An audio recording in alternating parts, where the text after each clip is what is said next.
अहोई अष्टमी व्रत कथा। भूल से भी ना करें ये गलतियाँ। इस साल यह व्रत आज 24 अक्टूबर को रखा जा रहा है। इस व्रत में अहोई माता की पूजा की जाती है। इस दिन महिलाएं अपनी संतान के लिए निर्जला व्रत रखती हैं। शाम को तारों की छांव में कथा सुनकर तारों को अर्घ्य देकर व्रत खोलती हैं। कई जगह तारे निकलने के बाद अहोई माता की पूजा शुरू होती है। पूजन से पहले पूजा वाली जगह को साफ करके पूजा का चौक पूरकर एक लोटे में जल भरकर उसे कलश की तरह चौकी के कोने पर रखते हैं। फिर पूजा करते हैं। इसके बाद अहोई अष्टमी व्रत की कथा सुनी जाती है। कथा पढ़ने के बाद आखिर में प्रार्थना करनी चाहिए कि जैसे माता ने उसकी संतान की रक्षा की वैसे सभी की रक्षा करें।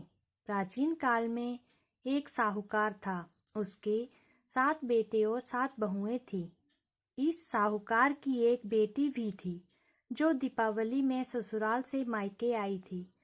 दीपावली पर घर को लीपने के लिए 7 बहुएं मिट्टी लाने जंगल में गई तो ननद भी उनके साथ चली गई। दीपावली से पहले कार्तिक वदी अष्टमी को 7 बहुएं अपनी इकलौती ननद के साथ जंगल में मिट्टी लेने गई। जहां से वे मिट्टी खोद रही थी वहीं पर स्याऊ सेहे की मात थी। मिट्टी खोदते समय ननद के हाथ से सेही का बच्चा मर गया। इससे क्रोध में आकर स्याऊ माता ने ननद से कहा कि अब मैं तेरी कोख बांधूंगी। तब ननद अपनी 7 भाभियों से प्रार्थना की कि तुम में से कोई मेरे बदले अपनी कोख बंधवा ले। सभी भाभियों ने अपनी कोख बंधवाने से मना कर दिया, लेकिन छोटी भाभी सोचने लगी कि अगर मैं कोख ना बंधाऊंगी तो सासू जी नाराज होंगी। ऐसा विचार कर ननद के बदले छोटी भाभी ने अपनी कोख बंधा ली। उसके बाद उसे जो बच्चा होता वह 7 दिन बाद मर जाता। इस एक दिन साहूकार की स्त्री ने पंडित जी को बुलाकर पूछा कि क्या बात है, मेरी इस बहू की संतान 7वें दिन क्यों मर जाती है। तब पंडित जी ने बहू से कहा कि तुम काली सुरही गाय की पूजा किया करो। उन्होंने बताया कि दरअसल काली गाय स्याऊ माता की भाईली है। वह तेरी कोख छोड़े तो तेरा बच्चा जिएगा। छोटी बहू ने पूरी लगन से गाय की सेवा की।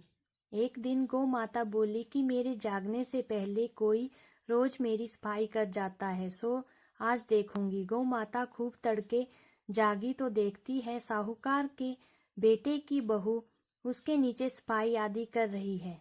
इससे गौ माता प्रसन्न हुई और बोला कि मैं तुझसे प्रसन्न हूँ, तुझे जो चाहिए वो मांग ले। तब साहूकार की बहू बोली कि स्याऊ माता तुम्हारी भाईली है और उन्होंने मेरी कोख बांध रखी है, उनसे मेरी कोख को खुलवा दो। गौ माता ने कहा अच्छा।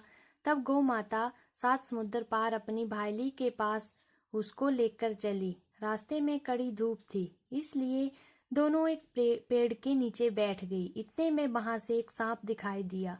उसी पेड़ पर गरुड़ पंखनी के बच्चे थे। सांप गरुड़ पंखनी के बच्चों को मारने लगा। तब साहूकार की बहू ने सांप को मारकर ढाल के नीचे दबा दिया और बच्चों को बचा लिया। थोड़ी देर में गरुड़ पंखनी आई और वहां खून पड़ा देखकर साहूकार की बहू को चोंच मारने लगी। तब साहूकारनी बोली कि मैंने तेरे बच्चे को मारा नहीं है, बल्कि सांप तेरे बच्चे को डसने आया था। मैंने तो तेरे बच्चों की रक्षा की है। इससे गरुड़ पंखनी प्रसन्न हुई और बोली कि माँ क्या मांगती है। वह बोली 7 समुद्र पार कर स्याऊ माता रहती है, मुझे तू उसके पास पहुंचा दे। तब गरुड़ पंखनी ने दोनों को अपनी पीठ पर बैठाकर स्याऊ माता के पास पहुंचा दिया। स्याऊ माता उन्हें देखकर बोली कि आप बहन बहुत दिनों बाद आई। फिर कहने लगी कि बहन मेरे सिर पर जूं पड़ गई है। तब सुरही के कहने पर साहूकार की बहू ने सिलाई से उसकी जुएं निकाल दी। इस पर स्याऊ माता प्रसन्न होकर बोली कि तेरे 7 बेटे और 7 बहुएं हों। साहूकारनी बोली कि मेरा तो एक भी बेटा नहीं है, 7 कहाँ से होंगे? स्याऊ माता बोली, बचन दिया, बचन से फिरूं तो धोबी की कुंड पर कंकरी हूँ। तब साहूकार की बहू बोली, माता बोली कि मेरी कोख तो तुम्हारी पास बंद पड़ी है, जा तेरे तेरे घर में तुझे 7 बेटे और बहुएं मिलेंगी। तू जाकर उजमान करना, 7 अहोई बनाकर 7 कढ़ाई करना। वह घर लौटकर आई तो देखा 7 बेटे और 7 बहुएं बैठी हैं। वह खुश हो गई। उसने 7 अहोई बनाई, 7 उजमान किए, 7 कढ़ाई की। दिवाली के दिन जेठानियां आपस में कहने लगी कि जल्दी जल्दी पूजा कर लो, कहीं छोटी बहू को याद करके रोने ना लगे। काफी देर तक रोने की आवाज नहीं आई तो जेठानी ने बच्चों को भेजा। बच्चों ने देखा कि वापस जाकर की चाची तो कुछ मांड रही है और उजमान कर रहा है।